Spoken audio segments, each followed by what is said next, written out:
की अशा नालायक लोकांचं राजकारण संपवल्याशिवाय मी शांत बसणार नाही। जी मी भूमिका घेतली ती मला गैर वाटत नाही। मला 5 वर्षात खासदार निधी एका वर्षाला 5 कोटी रुपये मिळतो। 5 वर्षाचा किती झाला? 25 कोटी। 25 कोटी खासदार निधीला जर 2475 बूथ न भागलं तर एका बूथला 1 लाख वर काहीतरी 2000-3000 रुपये मिळतील।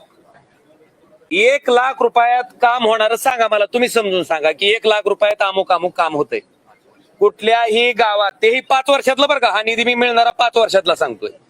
कुठल्याही गावात 1 लाख रुपयात एका बूथवर काम होऊ शकत नाही, वस्तुस्थिती आहे।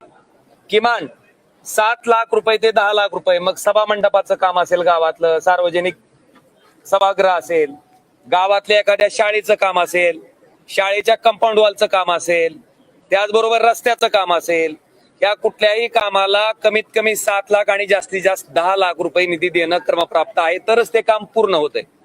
जर एका गावात 7 लाख ते 10 लाख रुपये खासदार निधी गेला तर साधारणतः जवळपास 5 ते 6 बूथ, कारण 7 बूथचे पैसे एका बूथला जाणार आहेत, म्हणजे 5 ते 6 बूथ काय होणार आहेत? निधीचे राहणार आहेत। आता जी बूथ राहिलेत त्या बूथला काय वाटणार की बाबा आम्ही तर सगळ्यांनीच तुम्हाला मतदान केलं होतं, पण तुम्ही निधी देताना किती बूथला दिला? एका बूथ। तर हा जो निधी आहे तो 5 वर्षातला आहे आणि मूल्यमापन तुम्ही माझं 24 ते 29च्या टर्मचं करत असताना 2029 मार्च संपल्याच्या नंतर तुम्ही ह्याचं मूल्यमापन करावं। जर माझा खासदार निधी शिल्लक राहिला तर तुम्ही त्याच्या बाबतीत बोलावं, पण 6 ते 7 बूथ शिल्लक राहिल्याच्या नंतर त्या बूथच्या त्या गावात राहणाऱ्या लोकांना खासदारानं काय उत्तर द्यायचं, हा माझा प्रश्न आहे। त्याच्यामुळं जो त्या ठिकाणी निधी दाखवला जातोय की बाबा 18 कोटी मिळाले, आता खरं तर 3 वर्षाचे 15 कोटी मिळाले। माझ्या 19च्या पूर्वीच्या खासदाराने त्यांचा खासदार निधी खर्च न केल्यामुळं ते 3 कोटी रुपये मला आता वाढवून आलेत, म्हणून ते किती दिसतेत? 18 कोटी। मला वाटतंय ही सर्वसामान्य लोकांनी सुद्धा समजून घेणं गरजेचं आहे। आणि शेवटी आम्ही लोकप्रतिनिधी म्हणून काम करत असताना गावातल्या प्रत्येक माणसाचं अपेक्षा आमच्याकडनं असते किंवा खासदारांनी आमच्या गावात कुठलंही पूर्ण केली पाहिजे। काल मला असाही प्रश्न, त्यावेळेसच्या कुठल्या आमदारांना असं म्हणलं नाही की मला विकास करायचा आहे म्हणून किंवा मला लोकांची कामं करायची म्हणून मला राष्ट्रवादीचं ज्यावेळेस कधी सरकार होतं, माझ्या आयुष्यातला पूर्ण वेळ मतदारसंघातील सामान्य माणसासाठी दिलाय। आणि त्या सामान्य माणसाला सुद्धा जर आपण विचारलं की बाबा ओमराजे खासदार म्हणून काम करत असताना तुमची कुठलीही अडचण आली तर ओमराजे तुम्हाला उपलब्ध होता का? तुमच्या अडचणीच्या काळात ओमराजे उपलब्ध होता का? तुमच्या समस्येच्या काळात ओमराजे उपलब्ध होता का? मला वाटतं ह्या प्रश्नाचं सुद्धा उकल तुम्ही करणं गरजेचं आहे।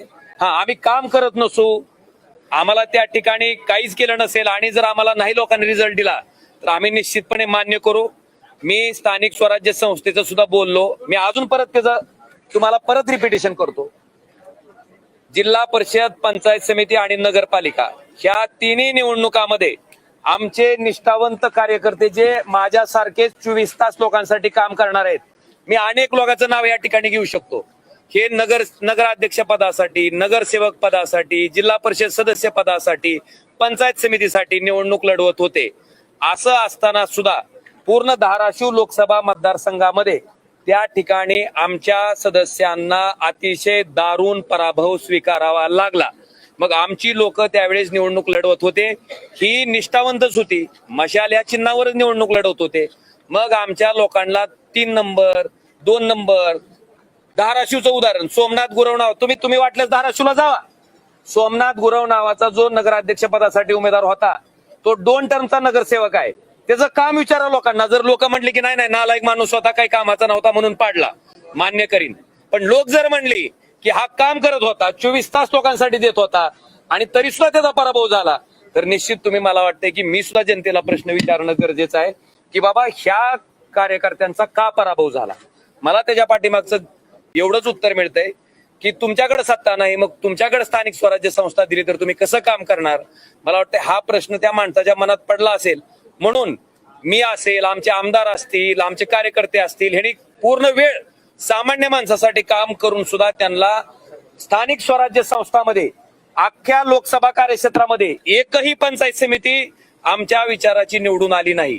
एकही नगरपालिका त्या ठिकाणी आमची निवडून आलेली नाही. आणि जिल्हा परिषदला तर अतिशय वाताहत त्या ठिकाणी आमच्या उभा राहिलेल्या निष्ठावंत कार्यकर्त्याची झाली.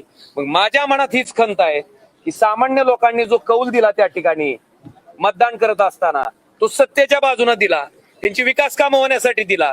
तर मला वाटतं त्याच्या बाबतीत जी मी भूमिका घेतली ती मला गैर वाटत नाही.